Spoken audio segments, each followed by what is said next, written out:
एडजी में आपका फिर से स्वागत है, जहां हम क्लास 12 के लिए सोशियोलॉजी को समझकर पढ़ते हैं, सिर्फ याद नहीं करते। आज का चैप्टर है globalisation and social change. CBSE class 12 sociology का इंपॉर्टेंट चैप्टर। ये हमारा एक्सटेंडेड एपिसोड है, लगभग 30 से 60 मिनट्स का, इसलिए आराम से बैठिए। मैं हूं गौरव और मेरे साथ है स्वाति।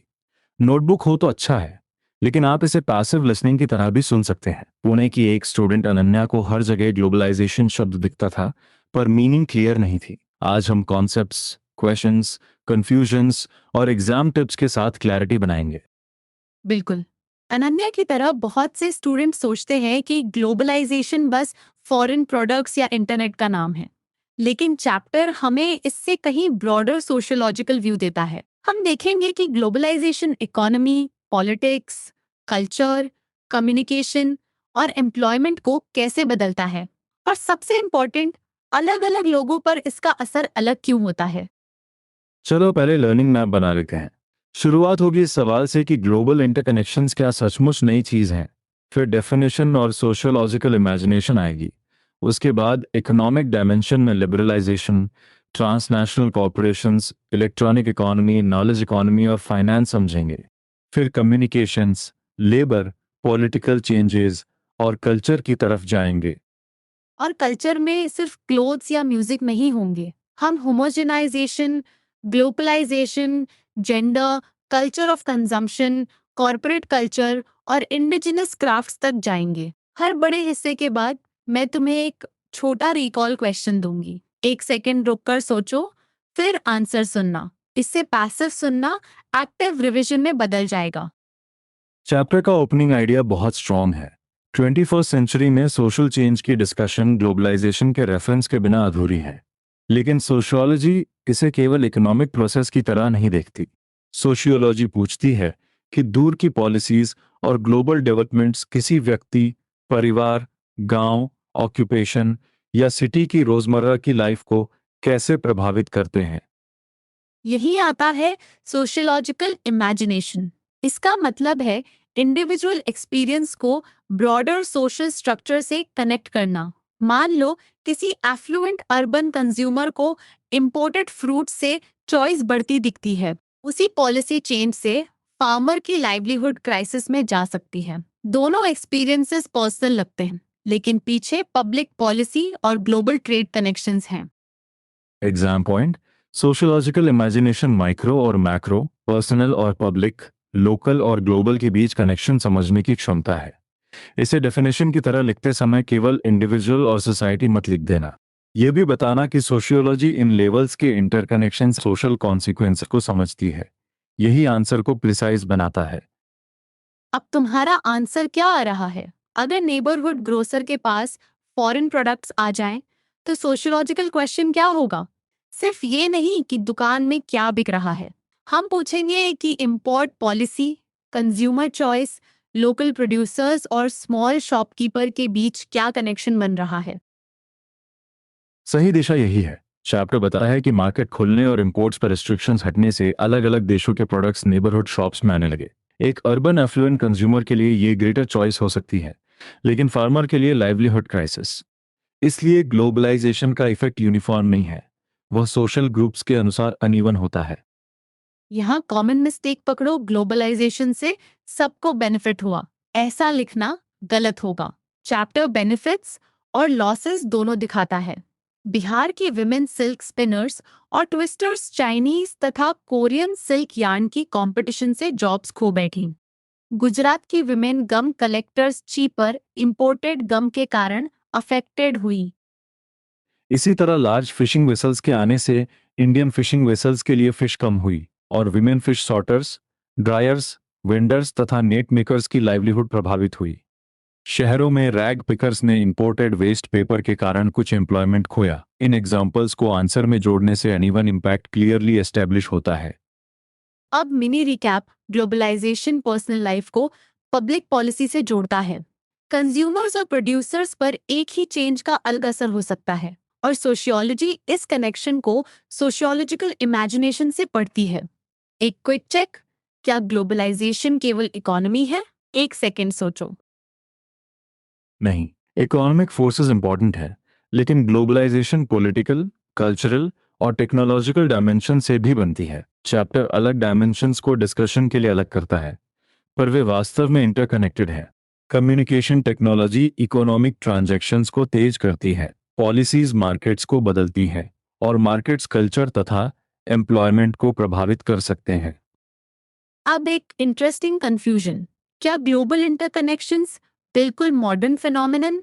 चैप्टर का आंसर है नहीं। भारत लगभग 2000 इयर्स अगो भी वर्ल्ड से आइसोलेटेड नहीं था। सिल्क रूट ने इंडिया को चीना, पर्शिया, इजिप्ट और रोम जैसी सिविलाइजेशन से जोड़ा था। ट्रेडर्स, कॉन्करर्स और माइग्रेंट्स भी अलग अलग क्षेत्रों से आते जाते रहे।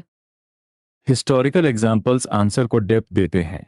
पाणिनि, जिन्होंने संस्कृत ग्रामर और फोनेटिक्स को सिस्टमेटाइज किया, अफगान ओरिजिन के थे। चाइनीज स्कॉलर यिजिंग ने इंडिया आते समय जावा के श्री विजया सिटी में संस्कृत सीखी।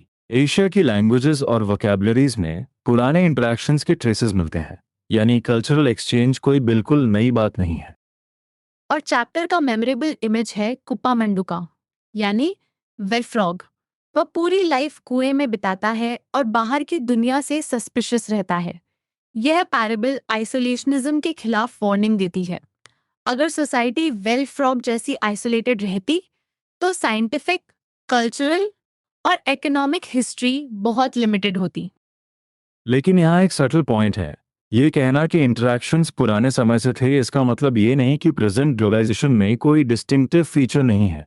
मॉडर्न पीरियड में production, communication, labour, capital, governance और कल्चरल एक्सपीरियंसेस के ऑर्गेनाइजेशन में सिग्निफिकेंट चेंजेस आए हैं। कम्युनिकेशन रेवोल्यूशन ने इंटरेक्शन की स्पीड और स्कोप बहुत बढ़ाई है। कॉलोनियलिज्म को भी भूलना नहीं है। मॉडर्न कैपिटलिज्म का ग्लोबल डायमेंशन शुरुआत से था। कॉलोनियलिज्म को capital, raw materials, energy, markets और ग्लोबल नेटवर्क चाहिए था। बड़े पैमाने पर माइग्रेशन भी हुआ, जैसे यूरोपियंस का अमेरिकाज और ऑस्ट्रेलिया में बसना, इंडियन इंडेंचर्ड लेबरर्स का दूर देशों में जाना और African slave trade. Independent India ने भी ग्लोबल आउटलुक बनाए रखा। नेशनलिस्ट मूवमेंट की सॉलिडारिटी और लिबरेशन स्ट्रगल्स के प्रति कमिटमेंट इसका हिस्सा थी। एजुकेशन और वर्क के लिए माइग्रेशन जारी रही। रॉ मटेरियल्स, गुड्स और टेक्नोलॉजी का इंपोर्ट एक्सपोर्ट डेवलपमेंट में शामिल रहा, और फॉरेन फर्म्स इंडिया में ऑपरेट करती रहीं। इसलिए प्रेजेंट को पास्ट से अलग करके नहीं पढ़ना चाहिए।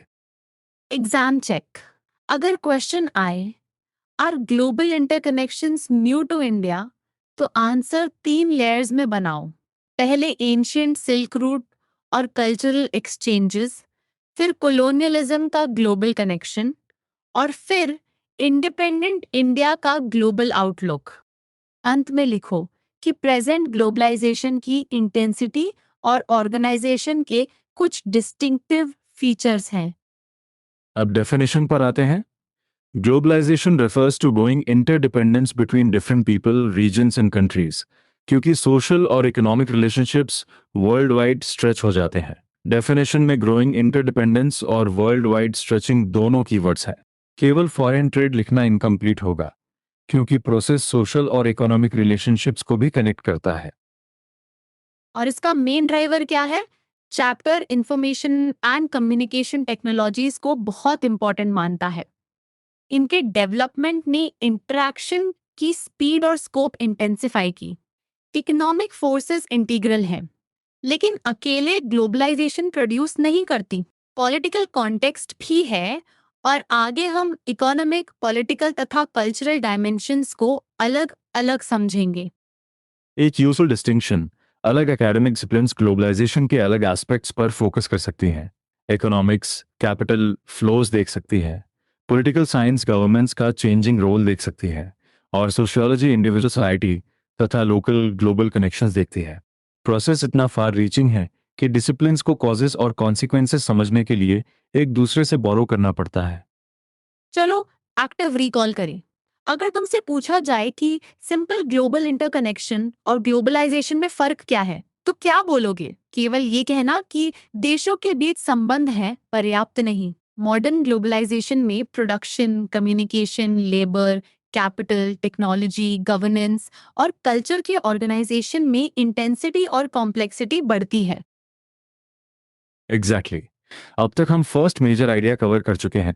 ग्लोबलाइजेशन हिस्टोरिकल कनेक्शंस पर आधारित है, पर मॉडर्न टेक्नोलॉजीज और इंस्टीट्यूशंस ने उसे अधिक तेज, व्यापक और कॉम्प्लेक्स बनाया। इस चैप्टर को याद रखने का बेस्ट फ्रेम है interdependence plus technology plus political context plus uneven social consequences. अब इकोनॉमिक डायमेंशन। लिबरलाइजेशन और ग्लोबलाइजेशन रिलेटेड है लेकिन सेम नहीं। इंडिया में लिबरलाइजेशन उन पॉलिसी डिसीजंस को कहते हैं जो 1991 से इंडियन इकोनॉमी को वर्ल्ड मार्केट के लिए ओपन करने की दिशा में लिए गए। यह अर्लियर पॉलिसी से ब्रेक था जिसमें स्टेट कंट्रोल और इंडिजिनस बिजनेस प्रोटेक्शन अधिक था। लिबरलाइजेशन का मतलब था इंडियन ट्रेड और फाइनेंस को रेगुलेट करने वाले रूल्स का स्टडी रिमूवल। जुलाई 1991 से agriculture, industry, trade, foreign investment and technology, public sector और फाइनेंशियल इंस्टीट्यूशंस जैसे मेजर सेक्टर्स में रिफॉर्म्स हुए। बेसिक अजम्पशन था कि ग्लोबल मार्केट में ग्रेटर इंटीग्रेशन इंडियन इकोनॉमी के लिए बेनिफिशियल होगी। लेकिन रिफॉर्म्स के साथ कंडीशंस भी जुड़ी थी। इंटरनेशनल इंस्टीट्यूशंस जैसे आईएमएफ से लोन्स लिए गए और लोन्स पर कुछ इकोनॉमिक कमिटमेंट्स होते हैं। स्ट्रक्चरल एडजस्टमेंट्स में हेल्थ, एजुकेशन और सोशल सिक्योरिटी जैसे सोशल सेक्टर्स पर स्टेट एक्सपेंडिचर में कट्स शामिल हो सकते हैं। डब्ल्यूटीओ को ट्रेड रूल्स में ग्रेटर से मिलने की बात भी चैप्टर करता है। एग्जाम में लिबरलाइजेशन एक्सप्लेन करते समय सिंपली फ्री ट्रेड मत लिखना। पहले 1991 की पॉलिसी शिफ्ट, फिर मार्केट ओपनिंग और रेगुलेशंस हटना, फिर रिफॉर्म्स के सेक्टर्स और अंत में इंटरनेशनल लोन्स तथा स्ट्रक्चरल एडजस्टमेंट की कंडीशंस लिखो। इससे डेफिनेशन, प्रोसेस और कॉन्सिक्वेंस तीनों कवर हो जाते हैं। अब टीएनसीएस यानी ट्रांसनेशनल कॉरपोरेशंस, ये वे कंपनीज हैं जो एक से अधिक कंट्रीज में गुड्स प्रोड्यूस करती हैं या सर्विसेज मार्केट करती हैं। इनका साइज छोटा भी हो सकता है और ऑपरेशंस ग्लोब भर में फैले जाइगैंटिक फर्म्स भी हो सकती हैं। उनका ओरिएंटेशन ग्लोबल मार्केट्स और ग्लोबल प्रॉफिट्स की ओर होता है। Chapter Coca Cola, general Motors, Colgate Palmolive, Kodak और मित्सुबिशी जैसे एग्जाम्पल्स देता है। इंपॉर्टेंट बात यह है कि टीएमसी का क्लियर नेशनल बेस हो सकता है, फिर भी उसकी प्रोडक्शन और मार्केटिंग कई कंट्रीज में फैल सकती है। कुछ इंडियन कॉरपोरेशंस भी ट्रांसनेशनल बन रही हैं, लेकिन उनके ओवरऑल सोशल मीनिंग को लेकर चैप्टर सावधानी रखता है। क्विक क्वेश्चन, टीएनसी और लोकल कंपनी में मुख्य डिफरेंस क्या लिखोगे? आंसर का कीवर्ड है मोर देन वन कंट्री। केवल कंपनी फेमस है ये सफिशिएंट नहीं। गुड्स प्रोड्यूस करना या सर्विसेज मार्केट करना, दोनों पॉसिबिलिटीज डेफिनेशन में लिख सकते हो। यह छोटा डिस्टिंक्शन एमसीक्यू और शॉर्ट आंसर दोनों में काम आ सकता है। अगला कॉन्सेप्ट है electronic economy. Banks, corporations, fund managers और इंडिविजुअल इन्वेस्टर्स इंफॉर्मेशन टेक्नोलॉजी के कारण इंटरनेशनली फंड शिफ्ट कर सकते हैं। इलेक्ट्रॉनिक मनी इंस्टेंट मूव हो सकती है, लेकिन स्पीड के साथ रिस्क्स भी है। फॉरेन इन्वेस्टर्स स्टॉक्स खरीदकर प्रॉफिट बना सकते हैं और फिर बेच सकते हैं, जिससे स्टॉक मार्केट राइज या सडन डिप दिख सकता है। यहाँ एक कॉमन मिसअंडरस्टैंडिंग है कि टेक्नोलॉजी सिर्फ सुविधा देती है। चैप्टर रिस्क भी हाईलाइट करता है। मनी का फास्ट मूवमेंट फाइनेंशियल इंस्टेबिलिटी ला सकता है। इसलिए इलेक्ट्रॉनिक इकोनॉमी को एक्सप्लेन करते समय दो कीवर्ड्स रखो, instantaneous international movement of funds और एसोसिएटेड रिस्क्स। एक को लिखकर दूसरे को छोड़ना आंसर को वन साइडेड बना देगा। अब वेटलेस इकोनॉमी या नॉलेज इकोनॉमी। वेटलेस इकोनॉमी में प्रोडक्ट्स इंफॉर्मेशन पर आधारित होते हैं, जैसे computer software, media and entertainment products और internet based services. Knowledge economy में वर्कफोर्स फिजिकल गुड्स बनाने से अधिक design, development, technology, marketing, sale और सर्विसिंग में इन्वॉल्व होती है। इवेंट मैनेजर इसका अच्छा सोर्स ग्राउंडेड एग्जाम्पल है, क्योंकि यह ऑक्यूपेशन कुछ डेकेड्स पहले कॉमन नहीं था। नॉलेज इकोनॉमी सिर्फ ह्यूज सॉफ्टवेयर कंपनी तक लिमिटेड नहीं। चैप्टर नेबरहुड कैटरिंग सर्विस से लेकर कॉन्फ्रेंसेस और वेडिंग्स की सर्विसेज तक रेंज बताता है। यानी नॉलेज और सर्विसेज आधारित वर्क का स्प्रेड समझना है। और globalisation of finance. Information technology revolution के कारण इंटीग्रेटेड फाइनेंशियल मार्केट सेकेंड्स में बिलियंस ऑफ डॉलर्स के ट्रांजैक्शंस कर सकते हैं। कैपिटल और सिक्योरिटी मार्केट्स में 2-4 HOUR ट्रेड होती है। न्यूयॉर्क, टोक्यो और लंदन की फाइनेंशियल सेंटर्स हैं और इंडिया में मुंबई को फाइनेंशियल कैपिटल कहा गया है। इकोनॉमिक सेक्शन का मिनी रिकैप करो। लिबरलाइजेशन पॉलिसी ओपनिंग से जुड़ी है। TNCS मल्टीपल कंट्रीज में ऑपरेट करती है। इलेक्ट्रॉनिक इकोनॉमी फंड्स को रैपिडली मूव करती है। Weightless economy information based products और सर्विसेज पर टिकी है। फाइनेंस ग्लोबल सर्किट्स में वेरी फास्ट ऑपरेट करता है। अब एक क्वेश्चन, इनमें टेक्नोलॉजी का कॉमन रोल क्या है? कॉमन रोल है स्पीड, रीच और इंटरकनेक्शन बढ़ाना। Technology capital movement, information products, communication और ग्लोबल मार्केट्स को कनेक्ट करती है। लेकिन सोशल कॉन्सिक्वेंसेस ऑटोमेटिकली इक्वल नहीं होते। यही रीजन है कि इकोनॉमिक डायमेंशन को लेबर, पॉलिटिक्स और कल्चर से अलग करके फाइनल कंक्लूजन नहीं बनाना चाहिए। चैप्टर का एम्फेसिस इंटरकनेक्टेड एनालिसिस पर है। अगर इसी पॉइंट पर कोई एग्जैक्ट डाउट हो तो एडजी में उसे सोक्रेटिक क्वेश्चंस के साथ ब्रेक कर सकते हो, जैसे लिबरलाइजेशन और ग्लोबलाइजेशन सेम क्यों नहीं है, या इलेक्ट्रॉनिक इकोनॉमी में रिस्क कहाँ आता है। आंसर पहले खुद फॉर्मुलेट करना, फिर एक्सप्लेनेशन से कंपेयर करना। यही एक्टिव रिकॉल रोट मेमोराइजेशन से ज्यादा यूजफुल बनाता है। अब हम कम्युनिकेशन सेक्शन में एंटर कर रहे हैं। टेलीफोन्स, मोबाइल्स, फैक्स, डिजिटल और केबल टेलीविजन, इलेक्ट्रॉनिक मेल तथा इंटरनेट ने ग्लोबल कम्युनिकेशन को ट्रांसफॉर्म किया। बेंगलुरु और न्यूयॉर्क में बैठे दो लोग बात करने के साथ डॉक्यूमेंट्स और इमेजेस भी शेयर कर सकते हैं। इसे चैप्टर टाइम एंड स्पेस के कंप्रेशन से जोड़ता है। लेकिन एक्सेस इक्वल नहीं है। डिजिटल डिवाइड का अर्थ है टेक्नोलॉजी और कनेक्टिविटी तक लोगों की अनइक्वल पहुंच। कुछ होम्स और ऑफिसेज मल्टीपल लिंक्स से कनेक्टेड है, जबकि रूरल एरियाज में इरेटिक पावर सप्लाई, इलिटरेसी और इंफ्रास्ट्रक्चर की कमी के कारण कनेक्टिविटी लिमिटेड रह सकती है। इसलिए डिजिटल एक्सपेंशन को ऑटोमेटिकली यूनिवर्सल इंक्लूजन नहीं मानना। चैप्टर ग्लोबलाइजेशन को नेटवर्क एंड मीडिया सोसाइटी के राइज से भी जोड़ता है। डिजिटल इंडिया का एम एक्सचेंजेस में डिजिटाइजेशन लाकर डिजिटली एम्पावर्ड सोसाइटी और नॉलेज इकोनॉमी की दिशा में बढ़ना बताया गया है। यहाँ एग्जाम आंसर में टेक्नोलॉजी का बेनिफिट और डिजिटल डिवाइड की लिमिटेशन साथ लिखना बैलेंस्ड अप्रोच दिखाता है। सेलफोन यूजेज का सोशल मीनिंग भी इंटरेस्टिंग है। लेट 1980s में फोन्स को डिस्ट्रस्ट से देखा गया।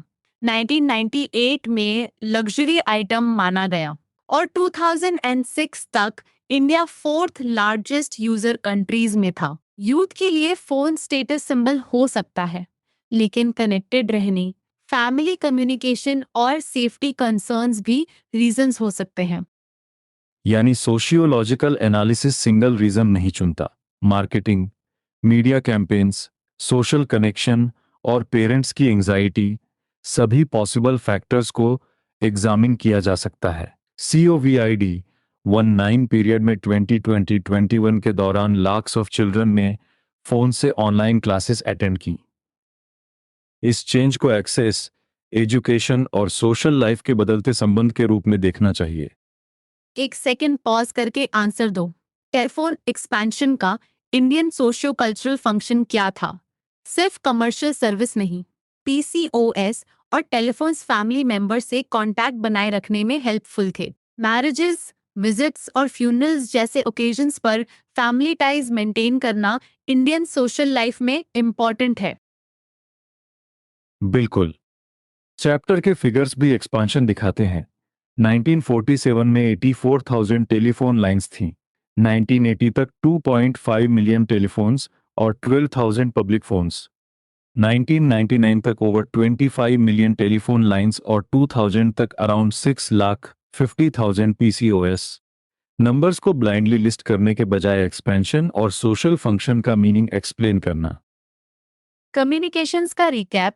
टेक्नोलॉजी टाइम स्पेस कंप्रेशन करती है, नेटवर्क सोसाइटी बनाती है, फोन्स फैमिली टाइज को सपोर्ट कर सकते हैं, लेकिन डिजिटल डिवाइड अनइक्वल एक्सेस दिखाता है। कॉमन मिस्टेक यह है कि कनेक्टिविटी को केवल अर्बन यूथ की सुविधा लिखें, चैप्टर रूरल अनकनेक्टेड एरियाज और अनइक्वल इंफ्रास्ट्रक्चर पर भी ध्यान देता है। अब globalisation and labour, new international division of labour में रीन मैन्युफैक्चरिंग, प्रोडक्शन और एम्प्लॉयमेंट अधिक से अधिक थर्ड वर्ल्ड सिटीज में किए जाते हैं। नाइकी का एग्जाम्पल बताता है कि प्रोडक्शन लोकेशंस लेबर कॉस्ट के अनुसार शिफ्ट हो सकती हैं। जापान से साउथ कोरिया, फिर थाईलैंड और इंडोनेशिया, और 1990s से इंडिया तक इसका मूवमेंट दिखाया गया है। इस एग्जाम्पल का मेन कंक्लूजन कंपनी की जर्नी नहीं, लेबर की वल्नरेबिलिटी है। अगर कहीं लेबर चीपर हो, प्रोडक्शन सेंटर दूसरी जगह मूव हो सकता है। फ्लेक्सिबल प्रोडक्शन प्रोड्यूसर्स के फेवर में काम कर सकती है, जबकि लेबरिंग पॉपुलेशन इनसिक्योर रहती है। Mass production at one central location से डिस्पर्स्ड फ्लेक्सिबल प्रोडक्शन की ओर शिफ्ट को याद रखो। इसी कॉन्ट्रास्ट को फॉर्डिज्म और पोस्ट फॉर्डिज्म से समझते हैं। फॉर्डिज्म में गुड्स की मास प्रोडक्शन सेंट्रलाइज्ड लोकेशन पर होती है। पोस्ट फॉर्डिज्म में प्रोडक्शन डिस्पर्स्ड लोकेशंस पर फ्लेक्सिबल तरीके से होता है। आंसर में दोनों टर्म्स लिखकर नाइकी एग्जाम्पल जोड़ना यूजफुल है, क्योंकि एग्जाम्पल थियरी को कॉन्क्रीट बनाता है। जनरल मोटर्स के कार एग्जाम्पल में शोरूम प्राइस का केवल हिस्सा अमेरिकन्स को जाता है। लेबर और assembly south Korea, advanced components Japan, styling Germany, small components Taiwan और सिंगापुर, मार्केटिंग यूनाइटेड किंगडम और डेटा प्रोसेसिंग बारबाडोस या आयरलैंड से जुड़ा था। इससे एक प्रोडक्ट की ग्लोबल प्रोडक्शन चेन दिखाई देती है। Exam point, international division of labour का मतलब प्रोडक्शन प्रोसेस का अलग अलग कंट्रीज में विभाजन है। हर लोकेशन अलग टास्क कर सकती है और लेबर तथा कॉस्ट ग्लोबल नेटवर्क में ऑर्गेनाइज होते हैं। इससे एफिशिएंसी या प्रॉफिटेबिलिटी बढ़ सकती है, पर वर्कर्स की सिक्योरिटी कमजोर हो सकती है, क्योंकि प्रोडक्शन रिलोकेट होने का प्रेशर रहता है। एम्प्लॉयमेंट का इम्पैक्ट भी अनइवन है। अर्बन मिडिल क्लास यूथ के लिए आईटी रेवोल्यूशन ने call centres, BPO companies, shopping malls और रेस्टोरेंट्स में नई अपॉर्चुनिटीज खोली। कई यंग पर्सन्स कंप्यूटर लैंग्वेजेस सीखकर नए ऑक्यूपेशंस में गए। लेकिन चैप्टर ब्रॉडर एम्प्लॉयमेंट ट्रेंड्स को डिसअपॉइंटिंग बताता है। इकोनॉमिक ग्रोथ के साथ जॉब्स उसी पेस से नहीं बढ़ी। अब सोचो, अगर क्वेश्चन हो globalisation has uneven impact on employment, justify. Answer में एक साइड अर्बन यूथ की न्यू करियर अपॉर्चुनिटीज होगी, दूसरी side vulnerable labour, insecure flexible production और एम्प्लॉयमेंट गैप होगा। कंक्लूजन में लिख सकते हो कि ग्लोबलाइजेशन अपॉर्चुनिटीज क्रिएट करती है, लेकिन एक्सेस और सिक्योरिटी सोशल पोजीशन के अनुसार अलग रहती है। हाँ, और यही बैलेंस्ड आंसर है। ग्लोबलाइजेशन को ना कंप्लीटली ब्लेसिंग लिखना है, ना कंप्लीटली डिजास्टर। सोर्स के एग्जाम्पल्स के साथ बेनिफिट्स और वल्नरेबिलिटीज दोनों दिखानी है। अब तक हम इकोनॉमिक और लेबर डायमेंशंस कवर कर चुके हैं। अगला सेक्शन पूछेगा कि ग्लोबलाइजेशन के पीछे पॉलिटिकल चेंजेस और इंस्टीट्यूशंस का क्या रोल है। पॉलिटिकल डायमेंशन में chapter new liberal economic measures की चर्चा करता है।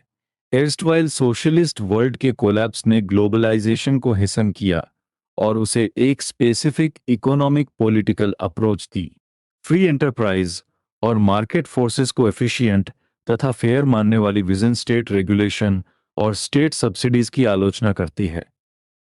लेकिन चैप्टर ऑल्टरनेटिव पॉसिबिलिटी भी देता है, इंक्लूसिव ग्लोबलाइजेशन। इसका मतलब ऐसी ग्लोबलाइजेशन जो सोसाइटी के सभी सेक्शंस को इंक्लूड करे। यह कीवर्ड इंपॉर्टेंट है, क्योंकि चैप्टर सिर्फ एग्जिस्टिंग प्रोसेस डिस्क्राइब नहीं करता, वह पूछता है कि ग्लोबलाइजेशन को अधिक इंक्लूसिव कैसे सोचा जा सकता है। रीजनल पॉलिटिकल कोलैबोरेशन भी बढ़ी है। यूरोपियन यूनियन, आसियान और सार्क ऐसे एग्जाम्पल्स हैं जो रीजनल एसोसिएशंस की ग्रेटर रोल दिखाते हैं। आईजीओस पार्टिसिपेटिंग गवर्नमेंट्स द्वारा एस्टैब्लिश्ड बॉडीज होती हैं जो ट्रांसनेशनल एक्टिविटी के किसी डोमेन को रेगुलेट या ओवरसी कर सकती हैं। डब्ल्यूटीओ ट्रेड प्रैक्टिसेस के रूल्स में मेजर से रखता है। आईएनजीओस अलग होती हैं क्योंकि वे गवर्नमेंट इंस्टीट्यूशन से अफिलिएटेड नहीं होती।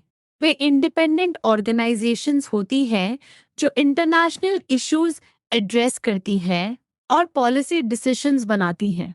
Green peas, red cross, amnesty international और डॉक्टर्स विदाउट बॉर्डर्स चैप्टर में दिए गए एग्जाम्पल्स हैं। आईजीओ और आईएनजीओ का अफिलिएशन वाला डिफरेंस एग्जाम में जरूर क्लियर रखना। पॉलिटिकल सेक्शन का कोर आइडिया है कि ग्लोबलाइजेशन केवल मार्केट की कहानी नहीं है। Government policies, international institutions, regional associations और पॉलिटिकल विजन भी इसमें शामिल है। इसलिए आंसर स्ट्रक्चर में इकोनॉमिक डायमेंशन के बाद पॉलिटिकल कॉन्टेक्स्ट जोड़ना चैप्टर की मल्टी डायमेंशनल अप्रोच को रिफ्लेक्ट करता है। अब कल्चर। इंडिया की cultural tradition historically open ended रही है और बाहरी इन्फ्लुएंसेस से एनरिच्ड भी हुई है। फिर भी करंट ग्लोबलाइजेशन के स्केल और इंटेंसिटी से लोकल कल्चर्स के ओवरटेकन होने की फियर पैदा होती है। Debate clothes, styles, music, films, languages और बॉडी लैंग्वेज तक फैलती है। यही होमोजेनाइजेशन और ग्लोकलाइजेशन का कॉन्ट्रास्ट आता है। होमोजेनाइजेशन का आर्ग्यूमेंट है कि कल्चर्स इंक्रीजिंगली सिमिलर हो जाएंगी। ग्लोकलाइजेशन ग्लोबल और लोकल का मिक्सिंग है। फॉरेन फर्म्स लोकल ट्रेडिशंस को ध्यान में रखकर प्रोडक्ट्स या कम्युनिकेशन अडेप्ट करती हैं, जिससे मार्केटेबिलिटी बढ़ती है। ये प्रोसेस प्योरली स्पॉन्टेनियस या कमर्शियल इंटरेस्ट से कंप्लीटली सेपरेट नहीं है। एग्जाम्पल्स याद है? Foreign television channels Indian languages use करते हैं। मैकडॉनल्ड्स इंडिया में वेजिटेरियन और चिकन प्रोडक्ट्स बेचता है, बीफ प्रोडक्ट्स नहीं, और नवरात्रि के दौरान वेजिटेरियन हो जाता है। म्यूजिक में bhangra pop, indie pop, fusion और रीमिक्सेस ग्लोबल लोकल इंटरेक्शन दिखाते हैं। यही ग्लोबलाइजेशन को आंसर में एक्सप्लेन करने का स्ट्रॉन्ग तरीका है। लेकिन क्वेश्चन यह भी पूछ सकता है कि ग्लोकलाइजेशन जेन्युइन कल्चरल सिंथेसिस है या मल्टीनेशनल मार्केट स्ट्रैटेजी। सोर्स दोनों पॉसिबिलिटीज ओपन रखता है। ये लोकल ट्रेडिशंस का अडेप्टेशन हो सकता है, पर फॉरेन फर्म्स इसे मार्केटेबिलिटी के लिए स्ट्रेटेजिकली यूज भी कर सकती हैं। इसलिए आंसर में वन साइडेड कंक्लूजन से बचना और दोनों साइड्स डिस्कस करना। कल्चर फिक्स्ड एंटिटी नहीं है।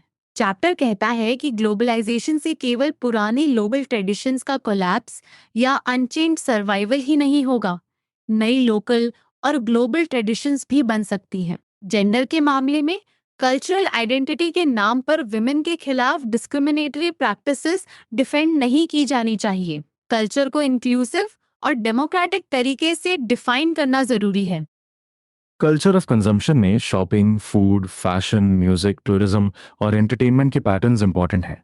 सिटीज की ग्रोथ अब केवल मैन्युफैक्चरिंग से नहीं, बल्कि shopping malls, multiplexes, amusement parks और वाटर वर्ल्ड जैसे कंजम्पशन स्पेसेस से भी शेप होती हैं। एडवर्टाइजमेंट्स और मीडिया स्पेंडिंग को एक्टिवली एनकरेज करते हैं, इसलिए शॉपिंग का मीनिंग भी बदलता है। कॉर्पोरेट कल्चर अलग कॉन्सेप्ट है। ये मैनेजमेंट थियोरी की ब्रांच है जो यूनिक ऑर्गेनाइजेशनल कल्चर बनाकर प्रोडक्टिविटी और कॉम्पिटिटिवनेस बढ़ाने की कोशिश करती है। कंपनी इवेंट्स, रिचुअल्स और ट्रेडिशंस एम्प्लॉय लॉयल्टी तथा ग्रुप सॉलिडारिटी एनहांस करने के लिए माने जाते हैं। मेट्रोपॉलिटन इंडिया में सॉफ्टवेयर, बैंक्स, मीडिया, फैशन और एंटरटेनमेंट के अपवर्डली मोबाइल प्रोफेशनल्स इसका सोशल कॉन्टेक्स्ट है। अब final content section, indigenous crafts और नॉलेज सिस्टम्स। मुंबई के परेल और गिरगाम एरिया के लगभग 30 थिएटर ग्रुप्स मिल वर्कर्स के जॉब जाने के बाद डिफंक्ट हो गए। आंध्र प्रदेश के ट्रेडिशनल वीवर्स चेंजिंग टेस्ट और पावर लूज की कंपटीशन से स्ट्रगल करते हैं।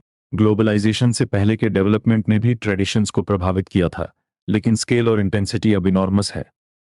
ट्रेडिशनल नॉलेज सिस्टम्स खासकर मेडिसिन और एग्रीकल्चर में जनरेशन से प्रिजर्व होते रहे हैं। तुलसी, हल्दी, रुद्राक्ष और बासमती राइस के यूज को पेटेंट करने के अटेम्प्ट्स ने इंडिजिनस नॉलेज की प्रोटेक्शन की नीड हाईलाइट की। डुम्बारी कम्युनिटी का एग्जाम्पल दिखाता है कि टेलीविजन और रेडियो ट्रेडिशनल एक्रोबैटिक्स की लाइवलीहुड को कैसे कमजोर कर सकते हैं।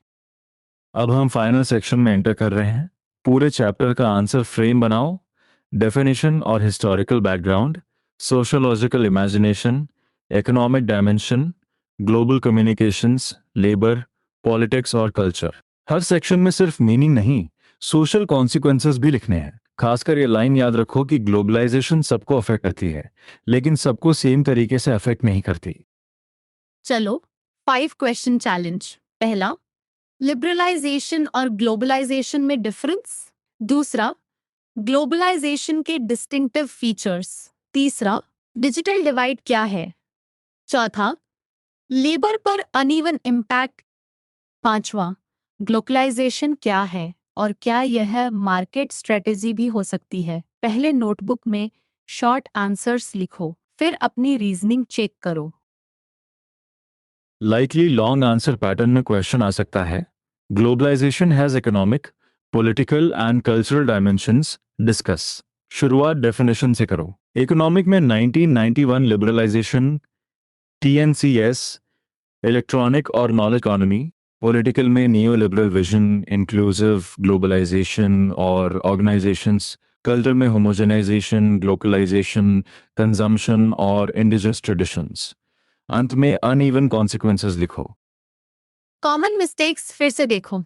लिबरलाइजेशन को ग्लोबलाइजेशन का एग्जैक्ट सिनोनिम मत लिखना। हिस्टोरिकल इंटरैक्शंस को प्रेजेंट ग्लोबलाइजेशन का कंप्लीट प्रूफ मत मानना। ग्लोबलाइजेशन को केवल वेस्टर्नाइजेशन मत कहना। डिजिटल टेक्नोलॉजी को इक्वल एक्सेस मत मानना। और कल्चरल चेंज को ऑटोमेटिकली कल्चर लॉस मत कंक्लूड करना। हर जगह सोर्स का बैलेंस्ड अप्रोच रखो। एक final conceptual link. Imported product consumer की चॉइस बदलता है। पॉलिसी प्रोड्यूसर की लाइवलीहुड बदल सकती है। टेक्नोलॉजी ट्रांजैक्शन और कम्युनिकेशन तेज करती है। लेबर ग्लोबल नेटवर्क्स में वल्नरेबल हो सकती है। और कल्चर ग्लोबल इन्फ्लुएंस को लोकल फॉर्म दे सकती है। यही चैप्टर का सोशियोलॉजिकल इमेजिनेशन है, जहां पर्सनल एक्सपीरियंस को मैक्रो चेंज से जोड़ा जाता है। अब बिना देखे बोलो, ग्लोबलाइजेशन को समझने के लिए सबसे जरूरी एटीट्यूड क्या है। मेरा आंसर होगा क्यूरियोसिटी के साथ क्रिटिकल एनालिसिस। बेल फ्रॉग की तरह आइसोलेशन से सस्पिशियस नहीं होना और बिना सोचे हर ग्लोबल चेंज को प्रोग्रेस भी नहीं माना। डिफरेंट ग्रुप्स के एक्सपीरियंसेस कंपेयर करो, तभी सोशियोलॉजिकल अंडरस्टैंडिंग बनेगी। आज हमने क्लास 12 सोशियोलॉजी के ग्लोबलाइजेशन एंड सोशल चेंज को एक कनेक्टेड स्टोरी की तरह पढ़ा। याद रखिए, ग्लोबलाइजेशन ग्रोइंग इंटरडिपेंडेंस है, इसकी हिस्टोरिकल रूट्स हैं। मॉडर्न टेक्नोलॉजी इसकी स्पीड और स्कोप बढ़ाती है। लिबरलाइजेशन इसका इंडियन इकोनॉमिक कॉन्टेक्स्ट है और इसके इफेक्ट्स अपॉर्चुनिटीज तथा वल्नरेबिलिटीज दोनों हो सकते हैं। कल्चर में होमोजेनाइजेशन के साथ ग्लोबलाइजेशन भी समझना है। कॉमन मिस्टेक मत करना। आंसर में सिर्फ मॉल्स, फोन्स और फॉरेन प्रोडक्ट्स की लिस्ट नहीं देनी। हर एग्जाम्पल को सोशल कॉन्सिक्वेंस से जोड़ना। आपका छोटा नेक्स्ट स्टेप है कि किसी एक टॉपिक जैसे सिनेमा, वर्क या मैरिज पर 5 लाइंस लिखो और उसमें पर्सनल, लोकल और ग्लोबल कनेक्शंस आइडेंटिफाई करो। अगर चाहो तो एडजी में इसे एक्टिव रिकॉल चैलेंज की तरह सॉल्व करके अपनी एक्सप्लेनेशन टेस्ट कर सकते हो। बहुत अच्छा रिवीजन। नोटबुक में अपने 5 आंसर्स जरूर रिविजिट करना और जहां डाउट हो वहां एडजी को पर्सनल एआई ट्यूटर की तरह स्टेप बाय स्टेप क्वेश्चन दो। मैं औरफ और मैं स्वाति आपसे फिर मिलेंगे। तब तक कॉन्सेप्ट्स को एग्जाम्पल से जोड़ते रहिए, बैलेंस सोशियोलॉजिकल इमेजिनेशन रखिए और कामली पढ़िए। एडजी के साथ आपकी लर्निंग जर्नी यहीं नहीं रुकती।